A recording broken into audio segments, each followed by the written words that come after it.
JB Ejercito ethics complaint laban kay Bato de la Rosa, no work no pay, ibabasura. Ibabasura po, no work no pay. So, ibig sabihin, papasahurin natin tong kalbo na ito na nagtatago lamang. 5 months na pong nagtatago si Bato de la Rosa. 5 months na pero pinapasahod natin. At dahil nga po dun sa no work no pay, so ibabasura daw nila yan. So, tuloy-tuloy po natin papasahurin itong si Bato de la Rosa. At yung pong kanya mga staff na wala namang ginagawa. Sipin nyo ha. Kay Bato de la Rosa palang more than 300,000 monthly na pinapasahod natin. Hindi pa kasama yung mga employees niya. Hindi pa kasama yung gastos ng opisina niya. So, pumapatak po yan mga more than kalahating milyon, let's say mga 700,000 ang gastos ng kanyang opisina. Buwan-buwan. Buwan-buwan po yan. Diba? Ang mga animal. Ayaw nilang yung kanilang kapwa senador, diba? Tinutulungan nila, cover up po ang nangyayari. Nakakasuka po. Hindi lang kay hindi lang kay Bato de la Rosa. Asan na po yung ethics complaint kay Escudero? Asan na yung ethics complaint kay Marcolecta? Asan na yung ethics complaint kay Villanueva? Nasaan na JB Ejercito? Diba? Ganito po ang politika sa Pilipinas. Nakakadiri, nakakasuka. Sobra. Comelec. Inabsuelto Inabsuelto si Chis Escudero. Ngayon naman, inabsuelto po si Marcolecta kahit harap-harapan ang pagsisinungaling sa SOSE. Bakit pa kayo gumawa ng batas about SOSE? Kung kayo mismo ang lalabag, mga animal kayo. Wala na pong patutunguhan. Kung hindi po tayo lalabas sa daan, kayong mga nasa Pilipinas, kailangan masipa itong si Garcia. Kung hindi kayo lalabas, wala pong mangyayari. Mag-aaksaya lang tayo ng panahon bumoto sa 2028 kung sila rin naman ang magdedesisyon kung sino po ang ipapanalo nila. Bago pa ang election ng 2025, nag-ingay na si Vico Soto. St. Gerald, Diskaya po ang hahawak ng election natin. Hindi ba kayo nagtaka? From 18, pumasok si Marcoleta ng number 8. Si Babalina, nasa labas, biglang pumasok ng 14. Nakapasok ang dalawa doon sa huling bilangan na napakalayo po ng bilang. Tapos ito, mga senators, mga gumawa ng kabalastugan, hindi pinanagot ng COMELEC, kahit harap-harapan. May batas, pero hindi nila sinusunod. Ang kinasuhan po yung nag-donate. Yung 3 nag-donate, pero si Marcolecta walang kaso. Ganun ba katanga ang mga Pilipino? Parang nakaka-insulto, di ba? Kaya mga DDS, hindi ba kayo nai-insulto? Kung ano-ano lang fake news ang pinapalamon sa inyo. Iniinsulto tayo ng mga politiko na ito, nitong mga government officials na ito. Bakit tanga ba tayo para tayo insultuhin? Harap-harapan tayong gagaguhin. Alam niyo, wala na po ako nakikitang politiko. Nakakampi ni PBBM, lahat na lang ginagamit siya. Ombudsman, ano nangyari? Boying Ramulya, Ombudsman, ano nangyari? Kayabang-yabang, ang dami sinasabi, ganyan. Mapapanagot sa ganito, ganyan, di pa sasabihin. Lahat po, ang dami sinabi. Sino na nakulong? Iisa pa lang, Bong Revilla. Nasaan na yung hinihintay namin? Nasaan na po yung hinihintay namin?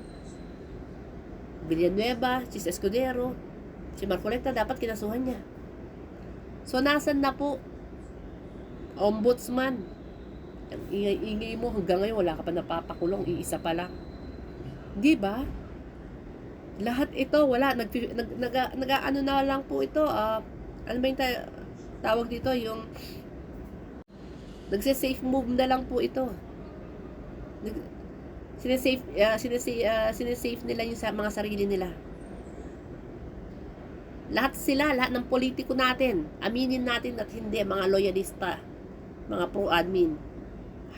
90% ng mga politiko natin takot sa mga Duterte. Di ba nakakahiya? Binoto natin, naniwala tayo sa kanila. Pero lahat po sila takot magsalita. Takot ipaglaban yung karapatan natin mga Pilipino. mga takot sa mga Duterte. Yun ang totoo. Wala ako nakikita kakampi ni ni PBBM. Ang nakikita ko na lang dito si Lacson ang lumalaban mag-isa. Si Soto? Wala, ano lang yan, feeling safe na lang po yan. Kung saan siya maliligtas.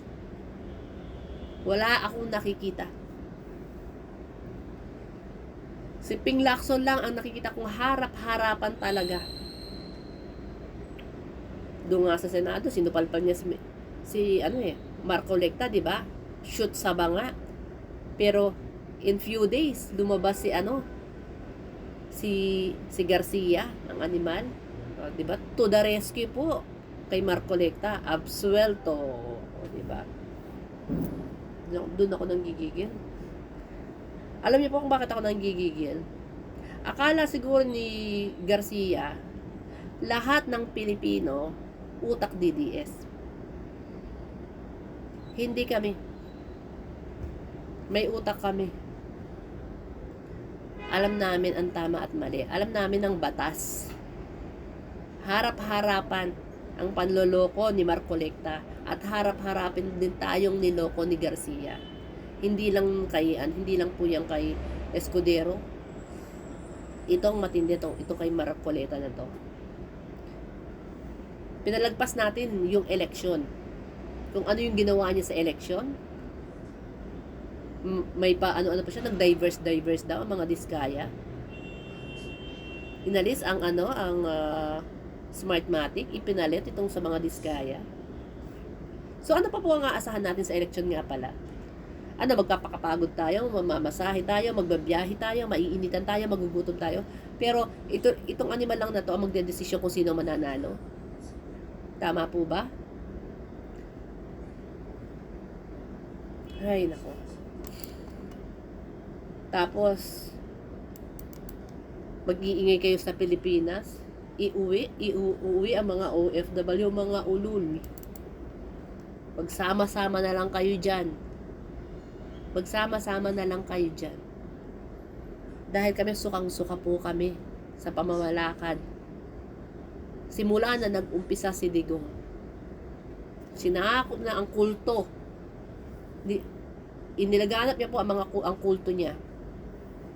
At yung mga mahihina ang utak, yun po ang mga naging biktima na hanggang ngayon nakafollow sa kanya. Kami hindi. Alam nyo, kung bakit kami hindi madaling mabudol or maengganyo. Kasi po, matibay po ang aming foundation. Matibay ang aming foundation from family, from parents, sa bahay, sa school, sa pinag-aralan namin. Kaya hindi kami basta-basta mabubudol. Kasi marunong kami mag-evaluate, mag-analyze, magbalanse ng mga bagay-bagay. So, gaya po na sabi ko, huwag tayong papayag. Huwag tayong papayag na mananahimik tayo sa ginawa ni Garcia. Dahil kapag nananahimik po tayo, huwag na tayong umasa sa 2028. Kapag nanahimik tayo, huwag na tayong umasa sa 2028. Tandaan po natin yan. Babagsak na po ang Pilipinas. Kapag hinayaan natin ang ginawa na ito ni Garcia, dapat kay Garcia hilahin ka rin sa harap ng palabas ng Comelec. Kaso makapal ang pagmumukha nitong lalaki na to, no? Sobrang kapal po ang pagmumukha. Sobra. Ayaw bumaba, kapit sa patalim po yan.